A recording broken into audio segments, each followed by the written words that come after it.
उत्तर प्रदेश सरकार के कैबिनेट मंत्री डॉक्टर संजय निषाद पूरी तरीके से एक्शन में हैं और अधिकारियों को दो टूक में कह दिया है कि किसी भी तरह की कोई भी लापरवाही अब बर्दाश्त नहीं होगी।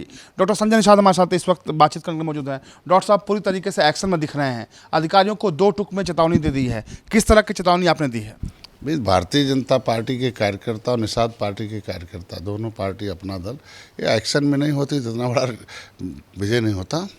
और मेरा समाज सदियों से बेहोश हो गया था और उन्हें होश मिलाया और जोश मिलाया है और वो लोग सब जग गए हैं और उनको अब जो पात्र व्यक्ति हैं उन्हें लाभ चाहिए, जो इस देश के निर्माण में अपना योगदान दिए उन्हें विकास की मुख्यधारा में आना होगा। उसके लिए मत्स्य मंत्रालय का निर्माण हुआ और माननीय मोदी जी, माननीय अमित शाह जी, माननीय धर्मेंद्र प्रधान जी, नड्डा साहब और माननीय योगी आदित्यनाथ जी ने अपनी टीम में जो इस बेटे की निषाद राज के वंशज को जगह दी है, मैं बधाई दूंगा जिसके लिए हम संघर्ष कर रहे थे उनकी सेवा का अवसर मिला है। तो निश्चित रूप से पिछली सरकारों की गलत नीतियों के नाते ये इस विभाग से लाभ से बहुत वंचित थे और इस मत्स्य मंत्रालय जो बहुत फ़ायदे का मंत्रालय है वो उतना फ़ायदे में नहीं आ पाया। अभी हम लोगों ने तय किया है, माननीय योगी आदित्यनाथ से जब मैं आशीर्वाद लेने गया और मैं उनसे दिशा निर्देश प्राप्त किया, उन्होंने निर्देशित किया कि उत्तर प्रदेश को उत्तम प्रदेश बनाओ और उससे एक नंबर पर इस प्रदेश को भी दूसरे प्रदेश से मछली आती, गुणवत्ता में कमी आ जाती, इस प्रदेश में इतना उत्पादन बढ़े कि हम अपने यहाँ भी खाएं, दूसरे को भी खिलाएं। इसमें तीन काम होते हैं, एक तो रोजगार के साधन, दूसरा प्रोटीन युक्त खाद्यान्न में बढ़ोतरी, तीसरा राजस्व भी होगा। तो ये एक काम करने से तीन फायदे हैं, इससे बेहतर विभाग कौन हो सकता है। इसलिए उसमें जो कुछ लोग उदासीन लोग हैं उन्हें सक्रिय तो करना पड़ेगा।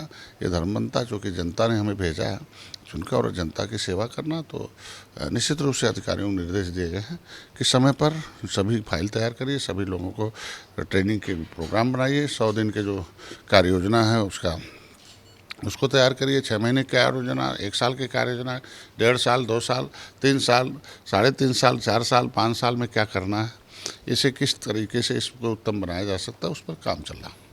लेकिन पिछले 5 सालों में देखें और पिछली सरकारों में देखें तो मत्स्य विभाग एक बहुत महत्वपूर्ण विभाग है जो अब आपके हवाले है। आप जो कामकाज हुए पिछली सरकारों में उससे कितना संतुष्ट हैं आप? देखिए, पहले तो विभाग था ही नहीं, कृषि मंत्रालय में था। धन्यवाद दूंगा मोदी जी को, अमित शाह जी को कि केंद्र में हम लोगों के आग्रह पर 2 साल पहले जब मैं आया हूँ भारतीय जनता पार्टी के साथ, तो ये मत्स्य मंत्रालय अलग हुआ। केंद्र में मत्स्य मंत्री पहले माननीय पुरुषोत्तम रूपाला जी बनाया गया और जब किसी के मंत्रालय बनते हैं तो मंत्रणा होती है कि कैसे इसे विकास किया जा सकता है, इसकी कमियां कैसे दूर की जा सकती हैं, हाईटेक किया कैसे जा सकता है, लोगों को कौन पात्र है उन्हें कैसे पहचाना जा सकता है, कैसे उन्हें विकास के मुख्यधारा में लाया जा सकता है, ये सब नीतियां बनती हैं। मंत्रालय केंद्र का हुआ, राज्य में नहीं था, यहाँ भी विभाग था और वो किसी न किसी अटैच था। मैं धन्यवाद दूंगा माननीय योगी आदित्यनाथ जी को कि पहली बार कि यहाँ के कैबिनेट मंत्री को अलग मंत्रालय अलग किया गया और उसमें कैबिनेट मंत्री एक निषाद राज के बेटे को बनाया गया। तो निश्चित रूप से इस विभाग से हम जो पिछली त्रुटियां रहीं उसे सुधारा जाएगा और उत्तम जोशो ऐसे देखा जाएगा कि कौन से ऐसे प्रदेश हैं जो इस मत्स्य में पर उनकी आर्थिक स्थिति, उस आर्थिक जो सुधार हुआ है उस पर देखा जाएगा। और जो प्रधानमंत्री मत्स्य संपदा योजना, अब सोच लीजिए कितना प्रधानमंत्री इस पेशे को और इस पेशे में जुड़े हुए लोगों को, इस समुदाय को कितना अपना ध्यान रखते हैं कि योजना का नाम ही बना दिया कि प्रधानमंत्री मत्स्य संपदा योजना।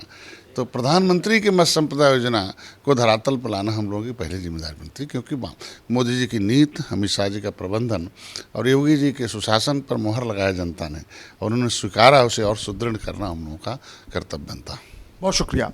डॉक्टर संजय निषाद हैं, कैबिनेट मंत्री हैं, मत्स्य विभाग है और पूरी तरीके से एक्शन में दिखे हैं और साफ तौर पर अधिकारियों को कह दिया है कि किसी भी तरह की कोताही, किसी भी तरह की लापरवाही अब बर्दाश्त नहीं होगी। कैमरा पर्सन मिलिंद के साथ मितेश श्रीवास्तव, R9 न्यूज़, लखनऊ।